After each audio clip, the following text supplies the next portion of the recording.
Hi there. Thank you so much for listening to Grounded in Maine today. My name is Amy. My guest today is Deborah Felin Magaldi, and she is coming to us from Helen Sanders Cat Paws.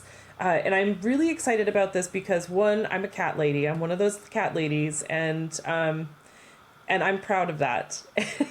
and overpopulation has become a really, really big deal and so intimidating and overwhelming. And so Deborah is working with Helen Sanders Cat Paws, and she's gonna give us some suggestions and ways that they're doing things in California. So Deborah, thank you so much for being here. I'm thrilled to learn from you, and hopefully we will, make a big dent in the situation that we're experiencing everywhere. Well, thank you very much, Amy, for having me and letting me talk about this issue and about what we do, our little organization. Yes. And so Helen Sanders Cat Paws, can you tell us about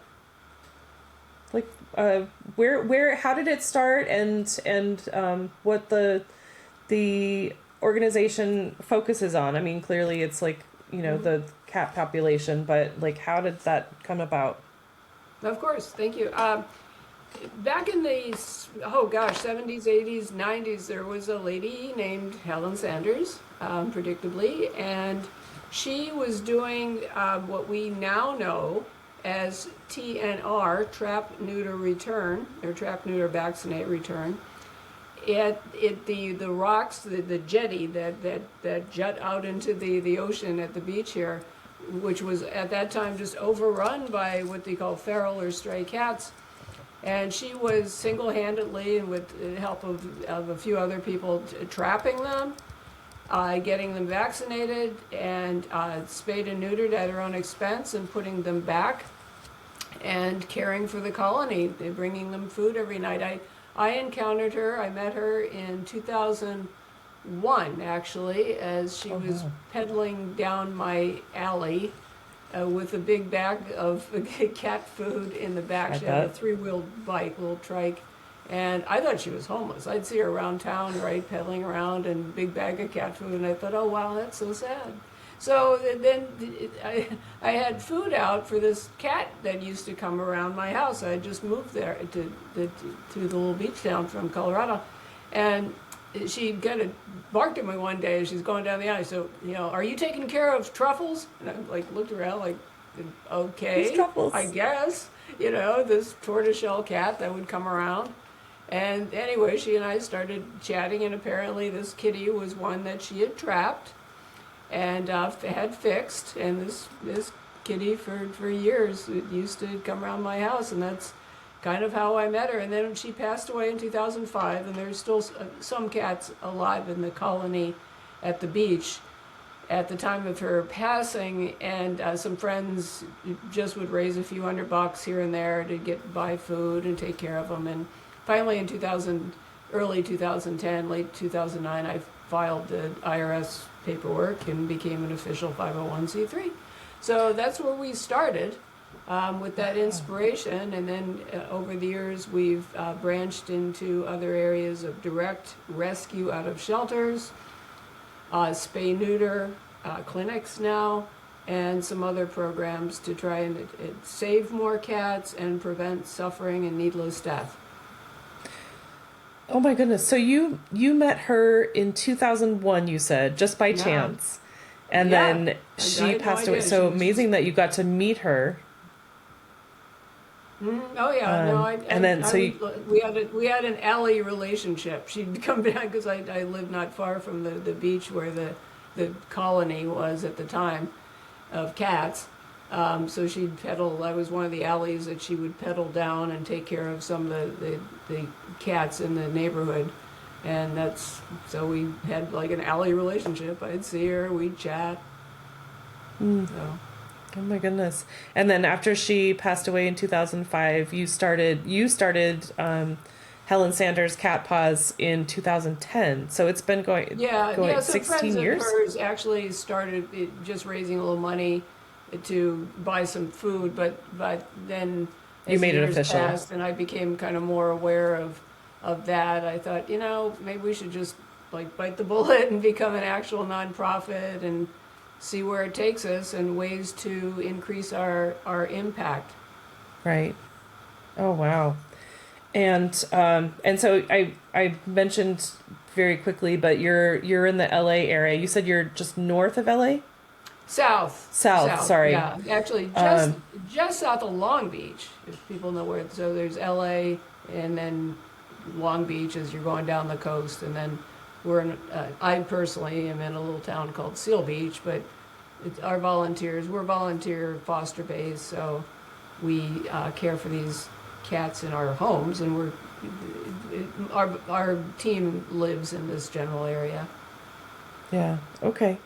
And so we're recording this in mid-May, and I feel like it was maybe early April that I had read about a really big, and I know this is dogs, not cats, but just like a hoarding situation in the LA area where there were like 400-ish, dogs that were rescued, and it was just, it's such a traumatic thing, it's so tragic. That's the word I needed.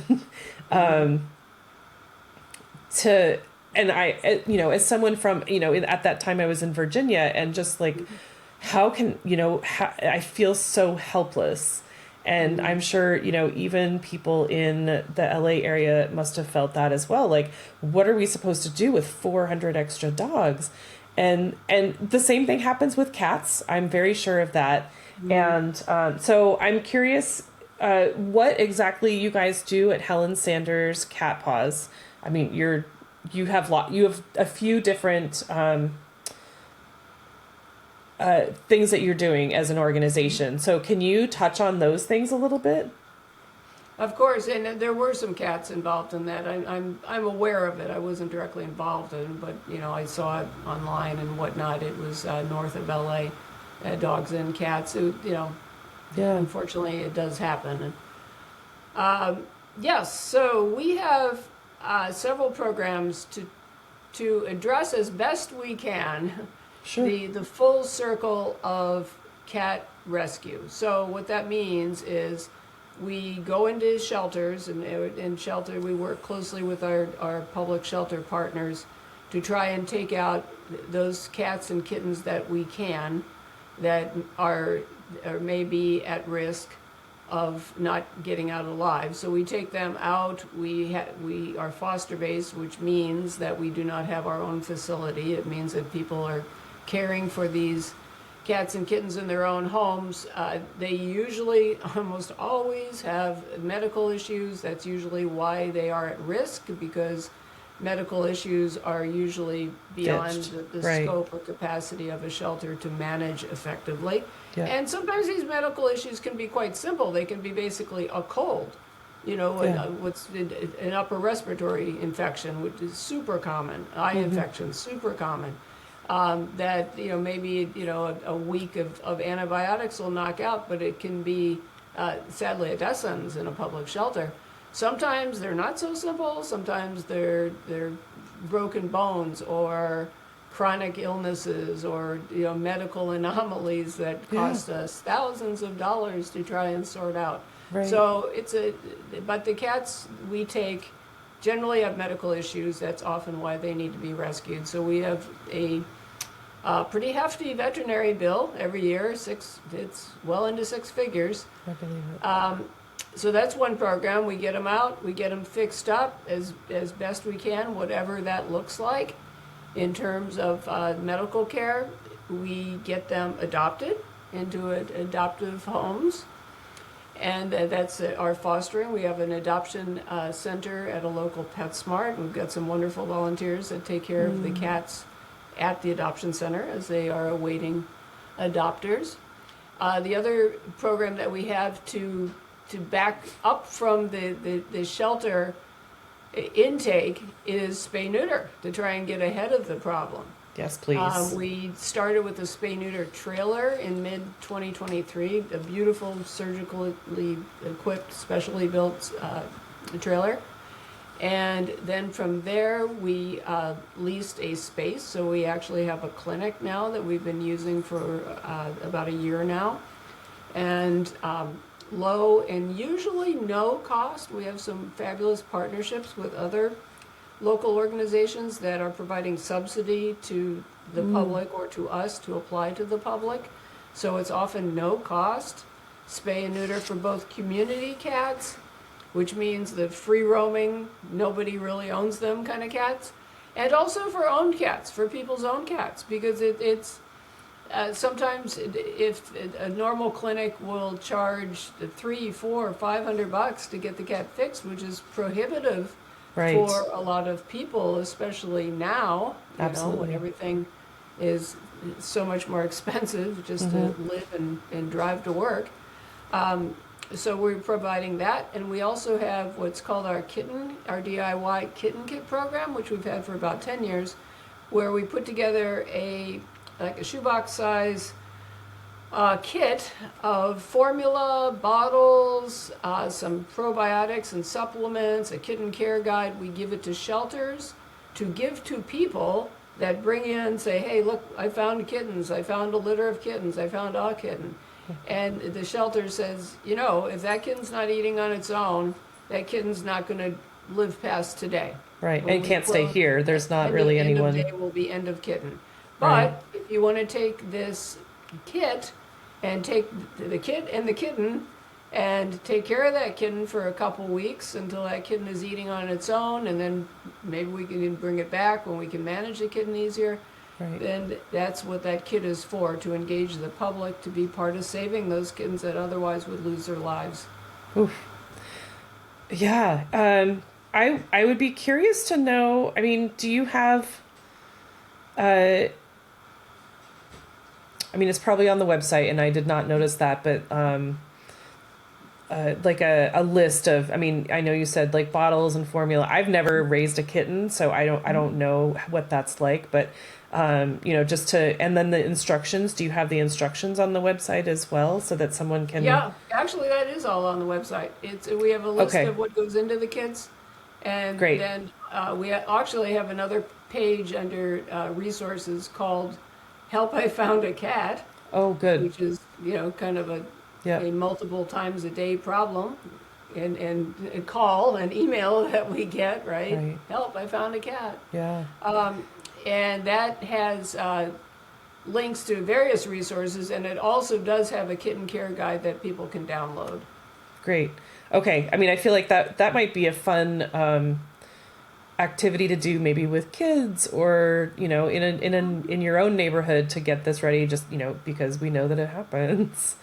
I think that these are amazing things, and I know, you know, this might be it might seem a little bit out of the ordinary for the topics for Grounded in Maine, but I am fine with that because it is such a problem. It's such a problem, and I mean, even just today, I mean, you were talking about how a lot of the kittens and cats that need fostering have medical issues. I just saw today that I think it's Emily's foster cats or something like that on Instagram. She just took in a litter of kittens that all are missing a foot. It's not the same foot, but they're all missing a foot. And I'm like, oh, wow. Like, you know, those kittens will never know that they're disabled.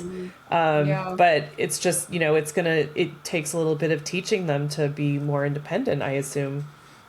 Yeah, that's an interesting, we've encountered that, usually not the whole litter, but what causes that, just kind of a quick segue, is that the umbilical cord, I mean, they're so small. They're really like big mice when they're born, you know? Yeah. And the umbilical cord, it can get wrapped around a limb, and which obviously cuts off the blood flow, and the limb becomes necrotic. That's often how that happens. Right. Of course. Okay. And so I do have I have lots of questions because I really want to use this information to spread it and cut down on the hoarding and the, you know, the overwhelm of kittens and dogs and stuff like that. So I just want to use this information to better our communities. So accessible spay and neuter, like how do you how do we make that happen? Because like you were saying, sometimes it's $300 to $400, and that's so. Is it typically sponsored, or is it like a town or city ordinance or something like that? Well, it varies. Long Beach is lucky actually in that the city of Long Beach, through its animal care services shelter, provides vouchers to the public that actually are worth like $100 that take a pretty good chunk out of, for cats anyway. I'm not sure I'm not sure what it is for dogs, but for cats that take a pretty good chunk out of the cost of it. So that's one approach. Not every town does that, unfortunately. Not every city does that. Not every county does that. So we're very grateful for that, because that allows us to help a lot of people, and that helps a lot of people. We also have private partnerships with other nonprofit organizations that subsidize us, that subsidize us or the people. And again, they come in. It's handled in different ways, but we've formed those alliances. But it varies a lot by region. I mean, it's kind of hit and miss. And some people may need to do some research online and just put in spay neuter, low cost spay neuter near me, right? Right. And just see what may be available, and then they may need to do a little bit of digging. Right. Well, and then and next on that would be the trap and release programs, which I assume also are like sponsored, or is it just? I mean, I feel like, I don't know. I feel like it should just be cheaper, because it falls on. It falls on, the vet that's doing the neutering, or the facility. Please just go. Well, there's a lot of inherent cost, and veterinarians and RVTs and vet techs. I mean, I understand that they need to get paid. I mean, they went to school for a lot of years. Right. They didn't go to school for free, and a lot of them do reduce their fees sometimes as much as they can. But it's a very demanding, stressful field to be in, profession. So, I'm not one of these people that say, oh, they should just be working for free. No. I don't work for free. I mean, at this I work for free, but I mean, I actually have a day job, right? Right. And nobody's, very few people are volunteering to work for their employer for free, right? Absolutely. So there's cost, plus there's consumables. I mean, we have to order the anesthesia supplies. We have to order the vaccinations. I mean, the pharmaceutical companies aren't giving us this stuff. The landlords aren't providing us the space for free. Right. I mean, there's a lease. There's there's invoicing. There's accounting. I mean, there's a whole thing, right? This is, it's like anything else. I mean, we try to make it as low or often no cost as possible to the client. But nothing is free. There's a cost to somebody always. Right. Yeah, and the trap neuter return, we have worked it out with a number of, like I said, with our wonderful partners, so that this often is at no cost to the trappers, the Maine trappers that bring in those cats that are just free roaming, to be fixed and then return them to their community, to their neighborhood. Yeah. And that's kind of what I was thinking, like to remove the barrier for the finder, so that, because that if they're trapping and then bringing in, I mean, I suppose someone could bring in their own and say, oh, I just trapped this cat or whatever, I just feel like. Well, I hear you, but when people bring in a cat through our community cat clinic, and the community cat package, what that entails. It also entails getting the tip of their ear clipped off. Okay, and that's required. That's, required. So a lot of people don't want the tip of their own cat's ear cut off. So that sort of, by that actually kind of cuts down on the people that are doing, bringing in cats and saying that they're free roaming. And to be honest, our own cat clinics are very low cost also. So, and sometimes, again, no cost even, depending on some of the financial aid that people can get from organizations. Yeah. Okay. So how can we incorporate this into other areas? I mean, is there like a sort of a template, like something written up that you can suggest to your, town, city, or your vet clinic or something like I just feel like I think it's wonderful that you guys have this in LA, but the problem is not just there, of course, but like I'm just wondering if there are similar programs that you're aware of, or how we can use this information to work things out in other areas. And I know that you have partners and sponsors and stuff like that, and so someone in different areas would need to go and get that. Well, it takes time, and there are other organizations doing this all over the country. I mean, I see online, places in different states, free or low cost spay neuter clinics. So people are we didn't invent this strategy. I mean, No, so, I'm sure. I'm just wondering if there's an area that does not have that. Is there like a cheat sheet so that someone can, get something like this started that you're aware of? It takes a non-profit organization or group of people that want to do it, first of all. I mean, it's like most things, it starts with the desire to do it, to do something. There are numerous resources online about how to start a low-cost spay-neuter operation. Again, it takes a group of people, with the desire to do it. That's always how it starts. Right. And once they have the desire to do it, then it just takes some hard work and fundraising, going out, talking to businesses, setting themselves up as a 501c3 so that people will donate, saying this is what we want to do and this is how much it's going to cost us, and trying to get grants, trying to get donations, trying to get sponsors. Unfortunately there's no kind of like magic recipe for it, right? Right. It's a lot of work, it's a lot of planning, it's a lot of people spending their own time, usually their own money, to get this program going, and then building those partnerships from there. I mean, we've been around 16 years.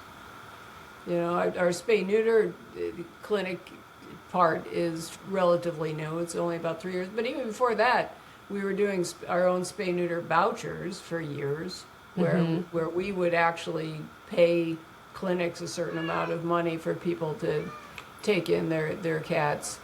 But then during COVID especially, veterinarians and clinic appointments just became so difficult to get and became more expensive that we finally bit the bullet and decided to kind of vertically integrate the function and become our own clinic, as it were.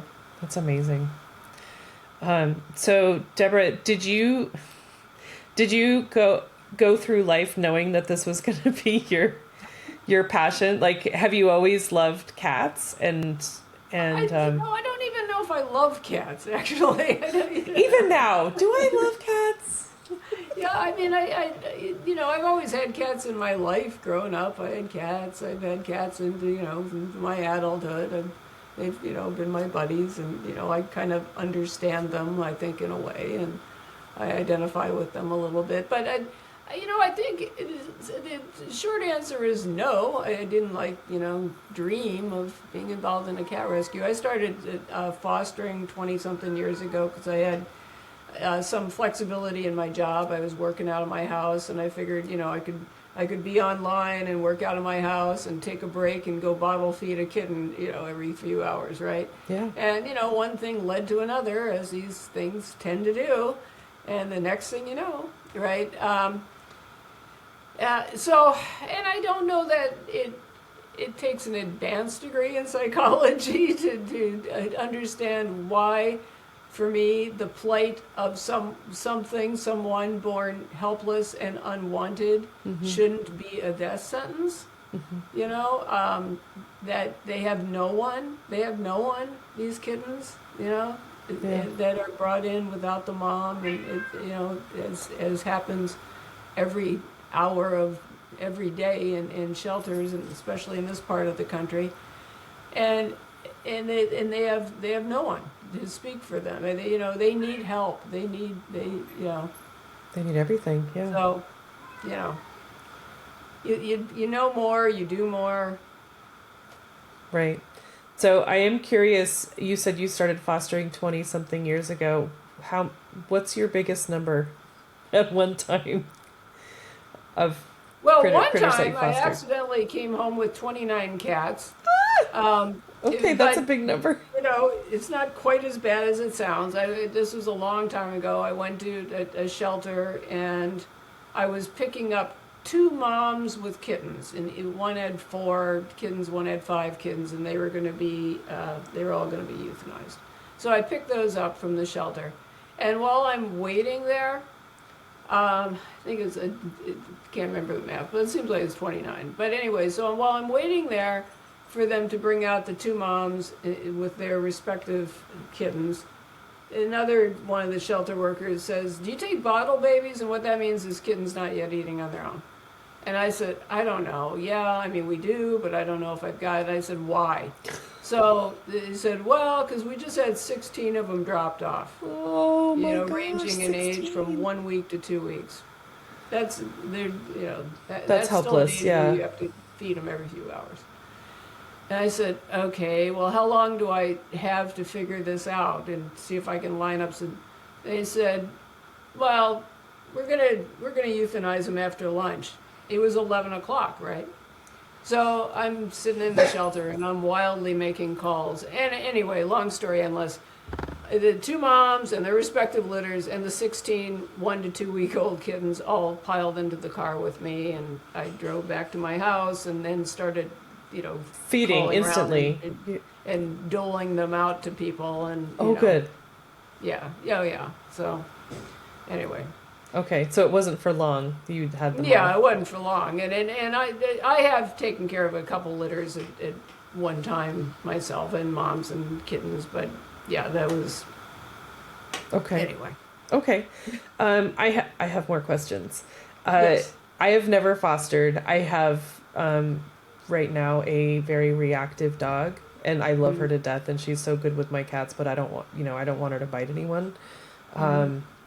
So I'm just curious, when people foster, is it typically until they get adopted? Because I've seen some posts looking for help for just a few days or so. Is it typically until they're adopted? And if it's a shorter time, it's special. Yeah, it varies. It varies on this. The category of foster that is most in demand, and also the least easy to find and cultivate, is what's called bottle feeders. And those are the people that can take the 1 week olds, that you have to get up every 3 hours and feed and do all the other stuff that completely helpless dependent kittens that age need. So what we do sometimes is we don't have many of those in our stable of fosters. So we take the bottle feeders, they get the kittens weaned, and then they can move on to a different set of fosters. So sometimes we rotate the kittens through our system to keep the bottle feeders doing what they do. Mm-hmm. So they're able to, rather than tie them up with kittens that have been weaned, we that are more independent. Yeah, on the weaned kittens onto someone, else that doesn't, require quite that level of intervention, Yeah, and okay. experience.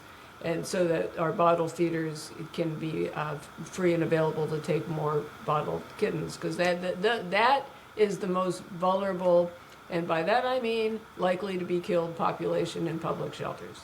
Oh, Are the gosh. kittens, under really 4 weeks old Yeah. that Oh, aren't yet gosh. eating on their own. Right. Oh, man, that's so sad.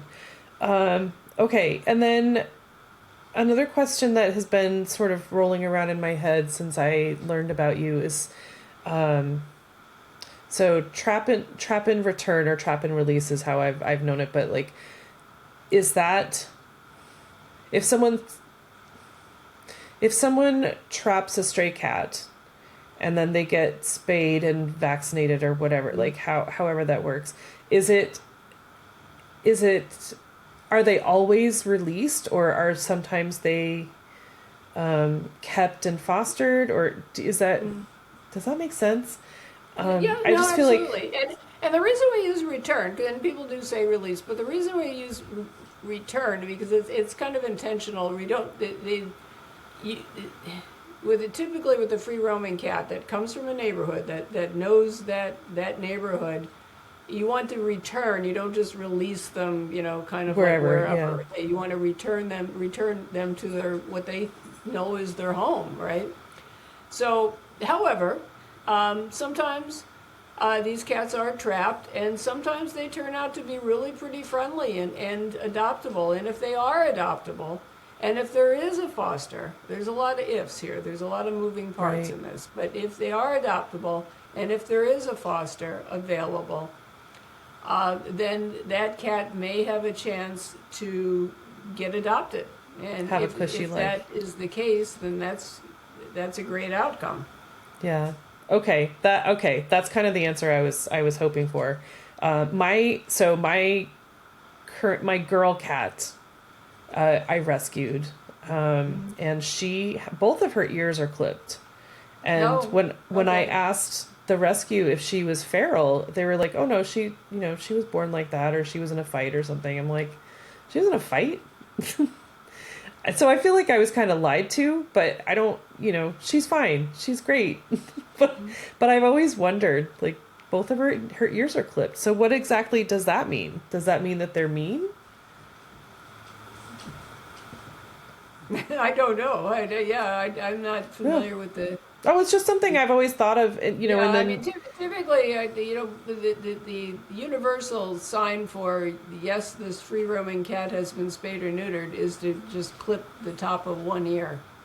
So I don't know what both ears means. what that might mean, and maybe what they're saying is the case. I mean, free roaming cats, especially if they're not fixed. They're more territorial. It's more males than females, but it could be both, I suppose. They do get into fights, Yeah. and they develop, abscesses on their ears I don't know the situation. I mean, Well, yeah, of course. I mean, they also. I mean, to the best of my knowledge, I do not know of a protocol in which both To do ears both. are snipped for whatever reasons. Yeah, I mean, she also has a nub of a tail, and they told me that she was born that way. But I think it That's also, possible. That I think it happens. also Or kind of sometimes hurts there's her. an injury. So That I happens. don't. Anyway, She sounds cute. She sounds adorable. oh my gosh, she's the cutest thing ever. Okay, so what to think about the best way to use this information? So, and you're saying fostering is sort of the hardest way to go, but it's also the most important, or one of the most important. Well, I don't know. I mean, I don't know if it can be hard. It can be time consuming. It can be, emotionally challenging sometimes. But it's also extraordinarily rewarding. Right. Yeah, for sure. Okay. And so there's always a need for fosters, I assume, right? Yes. Always. Yes, huge. Huge. Always. In LA for sure, and probably all the other big cities and most places, I would think. Okay. And we need to, are there, okay, so I'm probably asking another question that you may not know about other areas, but so with, trap and release, just, are there like traps available for people to do that, or is this something that you invest in on your own to get the trap and make the plan to bring them in? Well, we have traps that we can loan, and a lot of shelters actually, again in this area, I mean, I don't, you know, it's a big country, don't know what other shelters have in place, but in this area, some of the public shelters will loan out traps. Some private organizations, nonprofits like ours, you know, will loan out traps. We've invested and bought traps that we loan out. That's great. Sometimes people, if it's something that people decide that they like to do, they see a bunch of cats and they think, you know what, I can do that. They go online, they watch a video on trapping. This has happened. We've had a number of first-time trappers come into our spay-neuter clinics, and they invest in their own traps. Mm-hmm. I mean, a nice, good quality trap can run over $100, so they're not free. Right. But some people decide to get their own, or again, perhaps they can borrow one from a nonprofit or a public shelter. Sometimes have traps to lend. Right. So I mean, if you're able to pay for that, I mean, I can understand both ways. Like I would think having your own, because then you don't have to drive somewhere to go get it or depend on it being available when you need it. Yeah. But also, that's a good amount of money, especially if you have to pay for the spay neuter also. I mean, I know that my ex-husband's aunt in Houston does a lot of trap and release of stray cats. And I'm sure she had her own traps. But, okay. And then spay neuter, it's so important. It is so important. Yes. We were talking before we hit record. When I was in Virginia, it's such a big problem, and I can't support that enough. I just feel like we need to figure out how to, I guess, get sponsors for spay and neuter for clinics or vets to be able to offer that for, so that the barrier is not there for people, because overpopulation of animals is tragic, and it is so heartbreaking, and it's unnecessary. Like it doesn't need to be like that. Because I know that, I mean, in Maine and New England, even like we take a lot of animals from the South, from the overpopulation, because for some reason, I don't know, I guess the spay neuter situation is better in the North. And so. Yeah, hard to say, but I know that there's a lot of transports that happen from Texas. The states that kill the most animals, frankly, are Texas and California. Wow. That is so sad. I mean, I know that my dog, Whitney, came from Georgia.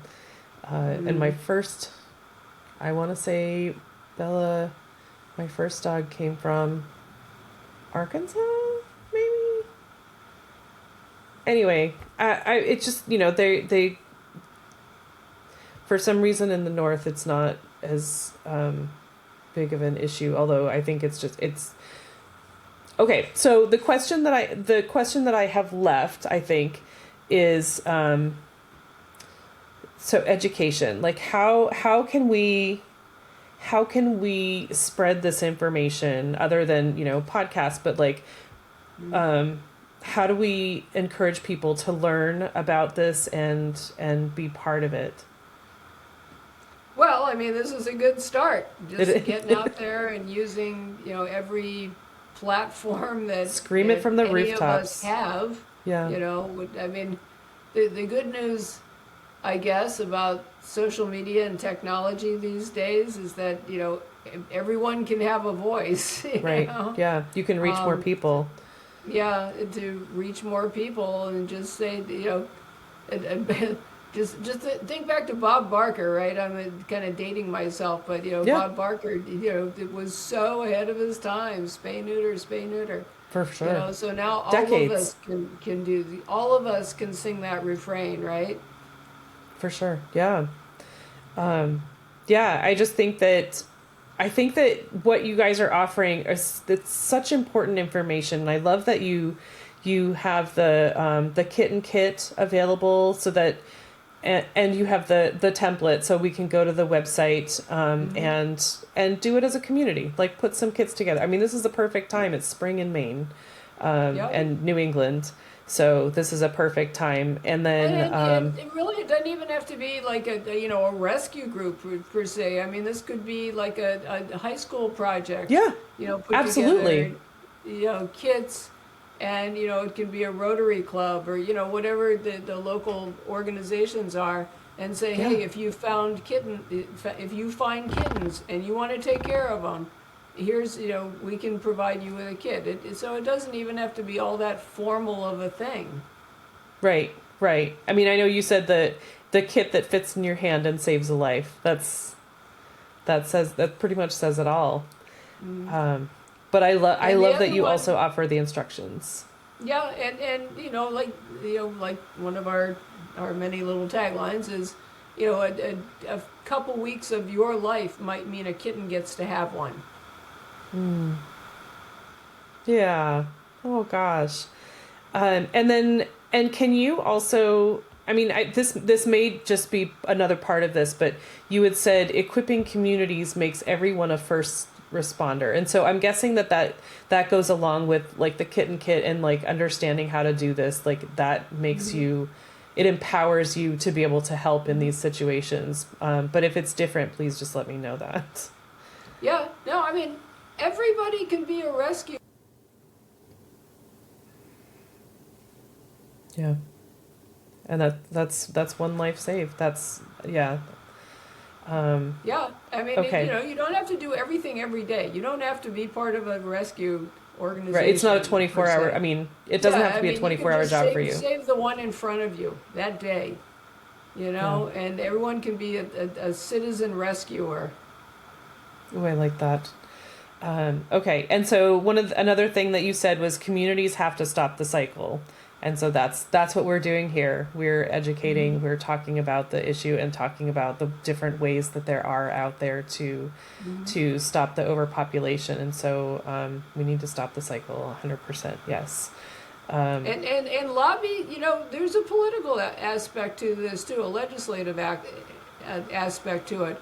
To lobby your local city, municipal, county, whatever, up the chain, representatives to shut down the backyard breeding. Oh my gosh, put, yes. Real penalties in place. I mean, that tends to be more dogs than cats, the intentional breeding. Cats are more kind of like the oops, just didn't get the cat fixed breeding. But dogs are more intentional breeding. And that's a problem too, these big dogs. That people say, I can sell pit bull puppies for $200, $300 each. Well, pit bulls are the most killed animal in California, most killed dog species. Pit bulls, the huskies, the shepherds, the big dogs in the California shelters. And a lot of them wind up there because they were, bred and somebody thought they could make a couple, bucks off of it. It's a sin. Yes, it is. I mean, I my Whitney girl, I think she would be one of those if I had not found her. So she's stuck with me. So lobby the local municipalities about ending backyard breeding. Yes, please. Yeah, the unlicensed breeders. Right. And especially, like, I know where I was in Virginia, they would be like, oh, it's a so-and-so mix. That's great. I don't know what you're expecting to get from that. But that's absolutely true. Absolutely true. Okay, so Deborah, is there anything else that that we did not talk about that you would like to mention? I do have a couple of quick questions afterward, but I just want to make sure that I'm giving you the opportunity. Like I said, we don't have to do everything. And when we think to ourselves, oh, that's horrible, someone should do something. Well, you know what? Grab a mirror. We're all someone, right? Yeah. If you like our work, we're in SoCal, 𝗠𝗶𝗲𝗀𝗀𝗃𝗂𝗁. We try to chip away at the problem in front of us and try to make our corner of the world just a little bit brighter, and we can all do that. We've all got so much time and life to spend one way or another, and maybe spend a little bit of it doing something for someone else that can't help themselves. Yep, that's the message right there. And do you? This is probably this is an unnecessary question, but I'm just curious if you've kept sort of a tally of how many animals you've saved in your 16 years. Yeah, no, we kind of know. We weren't great at database the first few years, but we've gotten better at it. We actually, have data now. But I would estimate probably over those 16 years that we have directly taken out of shelters, probably, I would say, 5,000 cats, roughly, give or take. 5,000 cats. And we have spay-neutered just in the last 3 years of our relatively fledgling program, over 3,000 now. So if you look at the exponential breeding potential, thinking about how many that could be of those, do whatever math that is. Right. Oh my goodness. Okay, those are good numbers. All right. So, you had just answered one of them. So one of the questions that I had is how people can find you. And so you're HelenSandersCatPaws.com, right? And then what does the word sustainability mean to you? Whether it be about cats or animals or not? Well, cutting down, just reducing the overpopulation makes our shelters more manageable and more sustainable because there's not so much impact on the shelter staff, on the resources. There's never enough money for everything, right? So, and mitigating the free roaming population of, cat colonies by, through attrition, makes those more sustainable, makes our communities more peaceable because people aren't complaining about the cats fighting and digging up their yards as much when everyone's fixed and when the colonies shrink through natural attrition. Right. So sustainability to me is learning to live with maybe just a little bit less, so that others can simply live, that old adage, that old bumper sticker, live simply so others can simply live. Yeah. Maybe that's kind of the essence of it, perhaps. I love that. Okay. And I think that's all we need, right?